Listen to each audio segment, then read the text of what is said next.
ಯಾವುದೋ ಕೆಲಸ ಮಾಡ್ಬೇಕಂದ್ರೆ ಅಷ್ಟು ಈಸಿಯಾಗಿ ಸಿಗುತ್ತಾ ಸಕ್ಸಸ್ ಅಂದ್ರೆ? ಈಗ ಬಿಸ್ನೆಸ್ ಸ್ಟಾರ್ಟ್ ಮಾಡಿದ್ಮೇಲೆ ಅಷ್ಟು ಈಸಿಯಾಗಿ ಸಕ್ಸಸ್ ಸಿಗುತ್ತಾ? ಒಂದು ವೇಳೆ ಅಷ್ಟು ಈಸಿಯಾಗಿ ಸಕ್ಸಸ್ ಸಿಕ್ಕಿದ್ರೆ ಪ್ರತಿಯೊಬ್ಬರು ಅದನ್ನೇ ಮಾಡ್ತಿದ್ರಲ್ಲ, ಯಾಕೆ ಫೇಲ್ ಆಗ್ತಾ ಇದ್ದಾರೆ? ತಾಳ್ಮೆ ಶಕ್ತಿ ಇರ್ಲಿಕ್ಕ. ಇಲ್ಲಿ ನೋಡಿ, ನೀವು ಸಕ್ಸಸ್ ಅನ್ನೋದು ನೀವು ಪ್ರಯತ್ನನೂ ಮಾಡಬೇಕು, ಆದ್ರೆ ಸ್ವಲ್ಪ ಲಕ್ ಕೂಡ ಇರಬೇಕು. ಕೆಲವೊಬ್ರು ನೋಡಿ ಎಷ್ಟೋ ಕಷ್ಟ ಬಿದ್ದರೂ ಕೂಡ ಕೆಲವೊಂದು ಸಾರಿ ಹಿಂಗೆ ಸ್ವಲ್ಪ ಸಕ್ಸಸ್ ಆಗೋ ಮೊದಲು ಟೈಮ್ನಲ್ಲಿ ಅವ್ರಿಗೆ ಏನೋ ಒಂದು ನೆಗೆಟಿವ್ ಪ್ರಾಬ್ಲಮ್ ಬರುತ್ತೆ. ಅವಾಗ ಆ ಸಕ್ಸಸ್ ಆಗೋ ಟೈಮ್ನಲ್ಲಿ ಗಳಿಸಿದ ದುಡ್ಡನ್ನು ಜಮಾ ಮಾಡಿದ ದುಡ್ಡನ್ನು ಈ ಸಮಸ್ಯೆಗೆ ಹಾಕ್ಬಿಡ್ತಾರೆ. ಅವಾಗ ಮತ್ತೆ ಡೌನ್ ಆಗುತ್ತೆ. ಸೊ ಅದು ಲಕ್ ಇಲ್ಲ ಅಂತ ಅನ್ಕೋರಿ.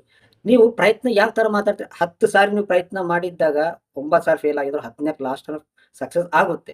ಬಟ್ ಒಂದು ಸಾರಿ ನೀವು ಪ್ರಯತ್ನ ಮಾಡಿ ಮತ್ತೆ ಮಾಡಲಿಲ್ಲ ಅಂತಂದ್ರೆ ನೀವು ಸಕ್ಸಸ್ ಆಗೋದಿಲ್ಲ. ಅಷ್ಟೇ ಸಿಂಪಲ್. ಯಾವುದೇ ಆಗಲಿ ಅಷ್ಟು ಈಸಿಯಾಗಿ ಸಕ್ಸಸ್ ಸಿಗಲ್ಲ. ಒಂದು ವೇಳೆ ಸಿಕ್ಕಿದ್ರು ಕೂಡ ಅದು ಬೆಲೆ ನಿನಗೆ ಗೊತ್ತಾಗೋದಿಲ್ಲ. ಬೆಲೆ ಗೊತ್ತಾಗಬೇಕಂದ್ರೆ ಆ ಸಕ್ಸಸ್ ಅನುಭವ ಒಂದೊಂದು ಅರ್ಥ ಆಗಬೇಕು. ಅವಾಗಲೇ ನಿನಗೆ ಅದರ ಕಷ್ಟ ಏನು, ಯಾವ ಥರ ನೀನು ಸಕ್ಸಸ್ ಸಿಗುತ್ತೆ